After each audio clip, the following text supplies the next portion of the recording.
Simple cuisine বাংলায় স্বাগত। আজকে বৃহস্পতিবারের কুকিং ব্লগটা সকাল থেকেই শুরু করলাম। এখানে আমি নিয়েছি পটল, এই পটলগুলো রান্না করব আর তার সাথে আজকে হবে গিয়ে লাউ। এই যে একদম টাটকা একটা কচি লাউ নিয়ে এসছে বাজার থেকে, এই লাউটা হচ্ছে রান্না হবে। ফার্স্টে আমি লাউটাকে কেটে নেব আর পটলগুলো জল দিয়ে ধুয়ে কেটে নেব। তার সাথে আরো কিছু কিছু রান্নার প্ল্যান আছে। আশা করছি ভিডিওটা তোমাদের ভালো লাগবে, শেষ পর্যন্ত দেখার অনুরোধ রইল। তো চলো স্টার্ট করা যাক।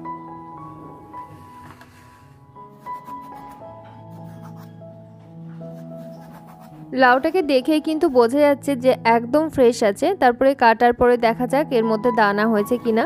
খোসাটা আমি ফেলে দিলাম আর তারপরে লাউটাকে খুব ভালো করে ধুয়ে নিয়েছি। আর এই যে কেটে নেব, তারপরে কিন্তু আর লাউটাকে ধোবো না। এমনিতেই কিন্তু দেখবে লাউ যদি টাটকা হয় তাহলে তার মধ্যে প্রচুর পরিমাণে জল থাকে আর রান্নার সময় সেই জলটা রিলিজ হতে থাকে। আর তার মধ্যে যদি কাটার পরে লাউগুলোকে ধোয়া হয় তাহলে তার বলতেই হবে না, লাউয়ের মধ্যে একটা স্পঞ্জি ভাব থাকে আর সেটা অনেকটা করে জল কিন্তু শোক করে নেয়। এবার সেই জলটা তুমি যতই ঝরিয়ে নাও সেই জলটা কিন্তু যায় না। সেজন্য অবশ্যই লাউ কিন্তু কাটার আগে ধুয়ে নেবে, কাটার পরে আর না ধোয়াটাই ভালো। এদিকে যেহেতু চুলা ফাঁকা যাচ্ছে তাই আমি একটা সাইডে দুধ ফুটতে বসিয়ে দিলাম।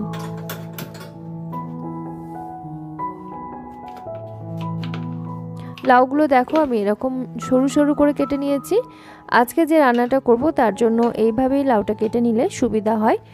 লাউটা পুরোটাই কেটে নেওয়া হয়ে গেছে। এখন একটা প্রেসার কুকার নিয়েছি আর তার মধ্যে নিয়ে নিলাম 8 থেকে 10 কোয়া থেতো করা রসুন আর তার সাথে একটা তেজপাতা আমি ভালোভাবে ধুয়ে 2 টুকরো করে দিয়ে দিলাম। হাফ চা চামচ হলুদের গুঁড়ো দিলাম আর লবণ দিয়ে দিচ্ছি পরিমাণ মতো। লাউ রান্নার জন্য যে পরিমাণ লবণ লাগবে পুরো লবণটাই এখন আমি দিয়ে নিয়েছি। আর তার সাথে আমি 1/4 কাপ মতো জল অ্যাড করে সমস্ত কিছু জলের সঙ্গে ভালো করে মিশিয়ে নিলাম।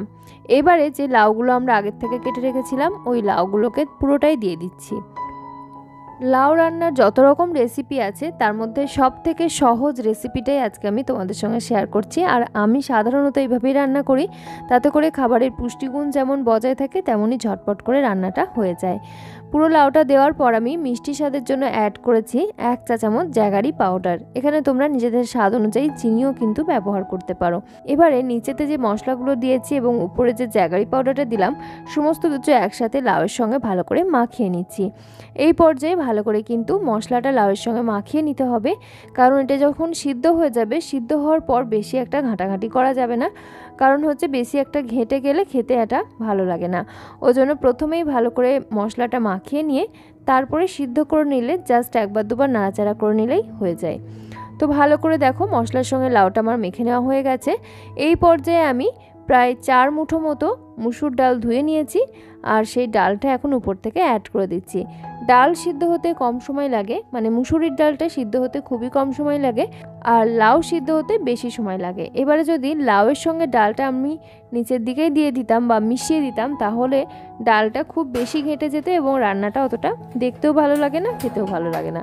ওই জন্য ডালটা একদম লাস্টে উপর থেকে দিয়ে দিই এবং তারপরে কোনো রকম জল না দিয়ে প্রেসার কুকারের ঢাকনাটা বন্ধ করে সিদ্ধ হতে বসিয়ে দিলাম। এবারে লাউ থেকে যে জলটা বেরোবে ওই জলেতেই সমস্ত কিছু খুব ভালোভাবে সিদ্ধ হয়ে যাবে। আর মুসুর ডালটা এমনি উপর থেকে দেখে মনে হবে একটু দানা দানা রয়েছে, কিন্তু ডালটা একদম ভালো মতো সিদ্ধ হয়ে যায়। জাস্ট একবার নেড়ে নিলেই দেখা যায় খুব ভালোভাবে সমস্ত কিছু কুক হয়ে গেছে।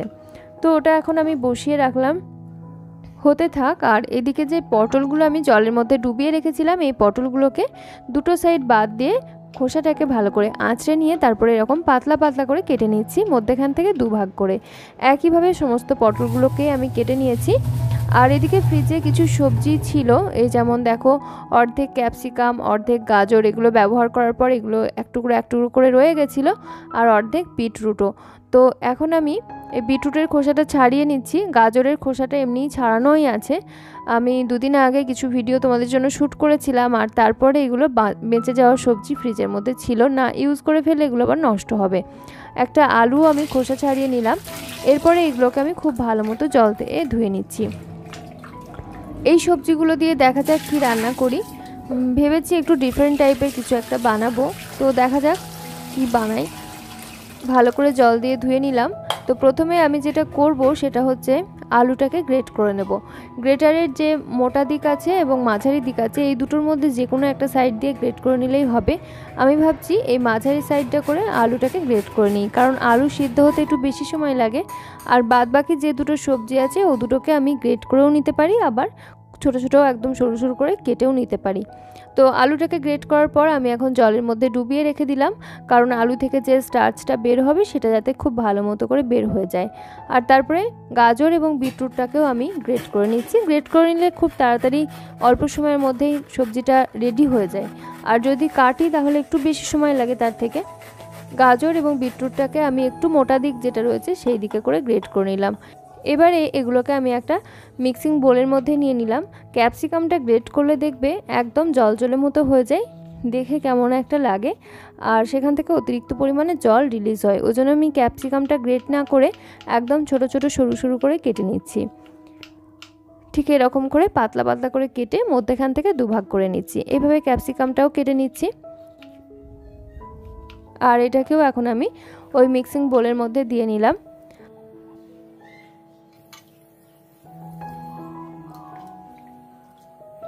আলুটাকে আমি জলের মধ্যে যে দিয়ে রেখেছিলাম এটাকে খুব ভালো করে জল বদলে বদলে ধুয়ে নিতে হবে। আলুটাকে বেশ কয়েকবার জল বদলে বদলে ধুয়ে তারপরে আমি একটা স্ট্রেনারের মধ্যে জলটা ঝরতে রেখে দেব, তাতে করে আলুগুলো একটুও নষ্ট হবে না আর জলটাও খুব ভালোভাবে ঝরে যাবে। এটা এখন জলটা ঝরতে থাক। আর যে পটলগুলো আমরা কেটে নিয়েছি ওই পটলটা আমরা এখন রান্নার জন্য বসিয়ে দিই, নাহলে আবার রান্না হতে দেরি হয়ে যাবে।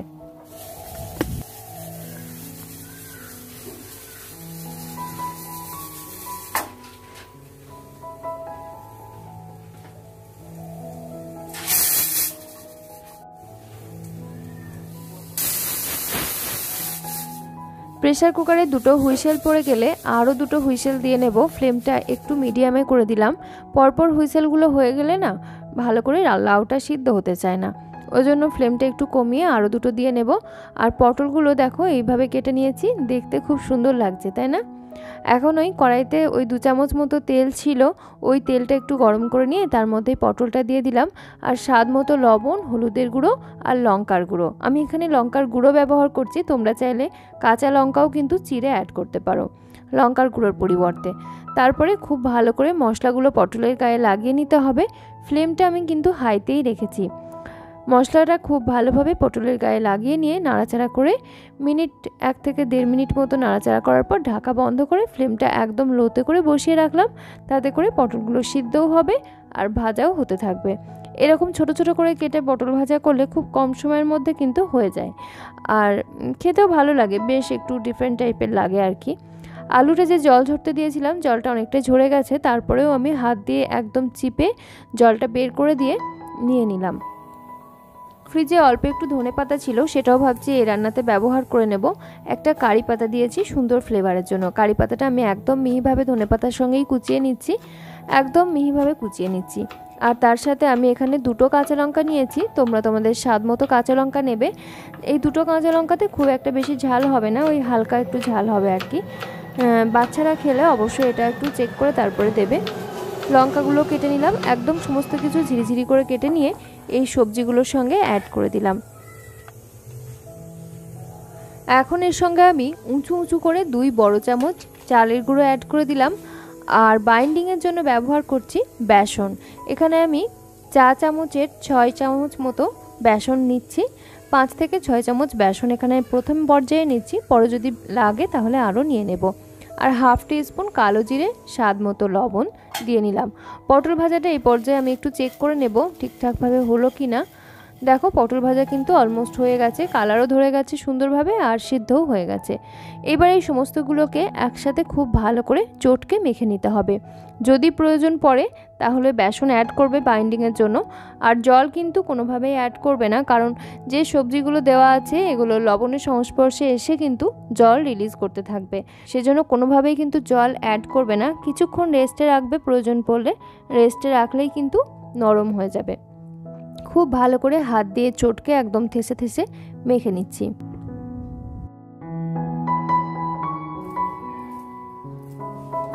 যখন দেখবে মিশ্রণটা হাতে নিয়ে এরকম মুঠো করলে বেশ সুন্দরভাবে বাইন্ডিং হয়ে যাচ্ছে একটা, সেই পর্যায়ে বুঝবে যে বাইন্ডিং ঠিকঠাক আছে। আমি প্রথমে একটা তাও চেক করে দেখে নিচ্ছি যে সব কিছু ঠিক আছে কি না। তো একটু লম্বাটেভাবে শেপ করলাম, তোমরা তোমাদের নিজেদের পছন্দ অনুযায়ী আকৃতির করে নেবে। আর এটাকে একটু তেলে জাস্ট উল্টে নিলাম, বোঝা গেল যে না ঠিকঠাকই আছে। যদি ঠিক না থাকতো তাহলে তেলে দেওয়ার সাথে সাথে কিন্তু ছড়িয়ে যেত। বাকিগুলো আমি হাত দিয়ে এভাবে গোল গোল করে এরকম টিকিয়ার মতো আকৃতি করে তেলের মধ্যে ছেড়ে দিচ্ছি। এগুলো তোমরা চাইলে কিন্তু এরকম ডিপ ফ্রাই না করে একদম অল্প তেল ব্রাশ করে নিয়ে শ্যালো ফ্রাই করে নিতে পারো। সেক্ষেত্রে ঢাকা চাপা দিয়ে করে নেবে যদি হেলদিভাবে করতে পছন্দ করো। তবে আজকে আমি একটু এভাবে করে তেলে ভেজে নিচ্ছি, কারণ বাইরে পড়ছে বৃষ্টি, আর বৃষ্টির মধ্যে একটু ভাজাভুজি খেতে বেশ ভালোই লাগে। ওই জন্য আজকে আমি একটু এইভাবেই করে ভেজে নিচ্ছি। সাধারণত আমি তেল মশলা অ্যাভয়েড করেই চলি, যদিও তবুও একটু ব্যালেন্সভাবে মাঝে মধ্যে এরকম করেই থাকি। যেমন ধরো আজকে লাউ ডালটাতে কোনো রকম তেমন বিশেষ একটা তেল মশলা কিছু পড়েনি। আর এদিকে পটল ভাজা, সেটাতেও কিন্তু খুব কম পরিমাণ তেল দিয়েছি। তাই এভাবে করে ডিপ ফ্রাই করলে এমনিতে সাধারণত খুব একটা বেশি তেল টানে না, ওই জন্য করাই যায়। যদিও আমার লাউ ডাল রান্নাটা এখনও কমপ্লিট হয়নি, বাকি বাগার দেওয়ার যে পোর্শনটা সেটা এখন বাকি আছে। প্রেসার কুকারে পরপর 4টে হুইসেল দেওয়া নেওয়ার পর এখন ওটাকে নাবিয়ে রেখে দিয়েছি। নিজে থেকেই আপনা থেকে যখন গ্যাসটা ছেড়ে যাবে সেই পর্যায়ে আমি ঢাকনাটা খুলবো, ওই জন্য এখনও ঢাকনাটা আমি খুলিনি। এদিকে দেখো পকোড়াগুলো আমার ভাজা হচ্ছে, দেখতে বেশ সুন্দর লাগছে। বিটরুট অ্যাড করা হয়েছে সেই জন্য। একটা সাইড হয়ে গেলে অন্য পাশটা আমি উল্টে নিচ্ছি। এভাবে উল্টে পাল্টে নিজেদের পছন্দ মতো কালার ধরে গেলে তারপরে তেল থেকে তুলে নেবে।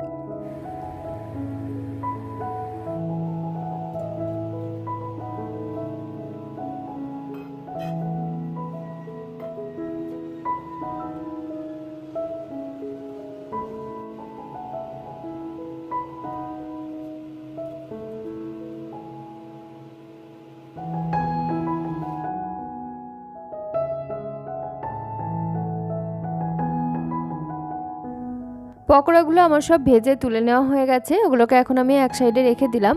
আর এদিকে লাউ ডালের কিন্তু সিটিটাও ছেড়ে গেছে নিজে থেকেই। ঢাকনাটা খুলে নিলাম, আর দেখো সুন্দরভাবে সমস্ত কিছু সিদ্ধ হয়ে গেছে। তবুও আমি এখন কিন্তু আর নাড়াঘাটা খুব একটা করব না, এক সাইডে রেখেই দিয়েছি। এখন আমি এর মধ্যে ফোড়ন দেব, তার জন্য একটা প্যান বসিয়ে নিলাম। আর প্যানের মধ্যে অল্প পরিমাণে সর্ষের তেল নিয়েছি, 2 চামচ মতো। তেলের মধ্যে ফার্স্টে আমি কালো সর্ষের ফোড়ন দেব, নিয়ে নিলাম প্রায় 1/2 চা চামচ মতো কালো সর্ষে। আর এর সঙ্গে একটা শুকনো লঙ্কা এরকম মধ্যখান থেকে 2 টুকরো করে অ্যাড করে দিলাম। 1 মুঠো পেঁয়াজ কুচি দিচ্ছি। তোমরা যদি নিরামিষ খেতে চাও সেক্ষেত্রে পেঁয়াজ এবং মুসুর ডাল এই দুটো অ্যাভয়েড করবে, সে জায়গায় মুগের ডাল ব্যবহার করতে পারো। আর পেঁয়াজ রসুনটা অবশ্যই অ্যাভয়েড করবে। যদিও লাউ ডাল কিন্তু রসুন ছাড়া খেতে ভালো লাগে না, পেঁয়াজ ছাড়া যদিও বা খাওয়া যায়। আমি এখানে স্বাদের জন্য একটা কাঁচা লঙ্কাও অ্যাড করেছি। আর ফোড়নটা খুব ভালো করে ভাজা ভাজা করে নিচ্ছি। ফোড়নটা যখন ভাজা ভাজা হয়ে সুন্দর একটা গন্ধ বেরোতে শুরু করবে সেই পর্যায়ে কিন্তু তৈরি হয়ে যাবে।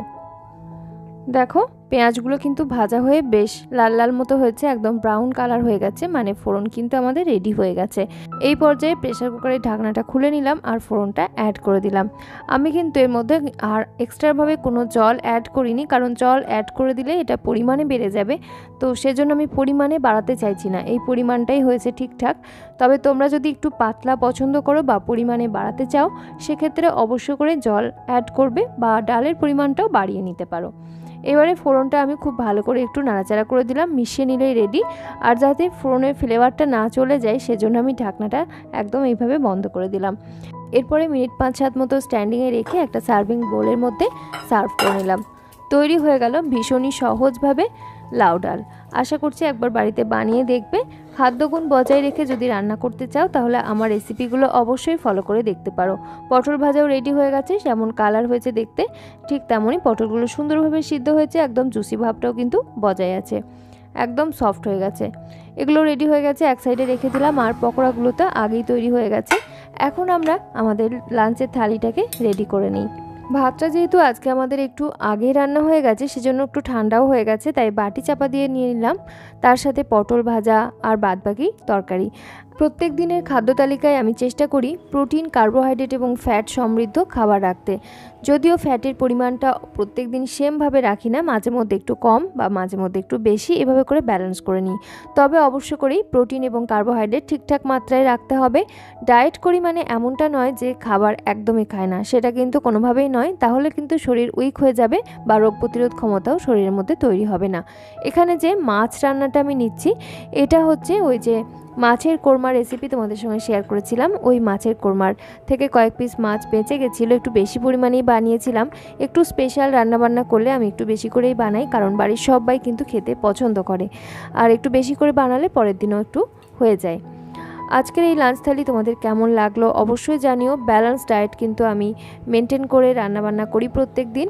আশা করি তোমরা সেটা ফলো করলে তোমরা উপকৃত হবে। এই হলো আমাদের আজকের লাঞ্চ থালি, রেসিপিগুলো তোমাদের সঙ্গে শেয়ার করলাম। কেমন লেগেছে অবশ্যই কমেন্টে জানিও। ভালো লাগলে আমাদের channel simple cuisine Bangla subscribe করে সঙ্গে থেকো। আজকের মতো এখানেই বিদায় নিচ্ছি। ফিরে আসছি নতুন নতুন রেসিপি নিয়ে পরের ব্লগে। সকলে খুব ভালো থেকো, সুস্থ থেকো। টাটা, ধন্যবাদ।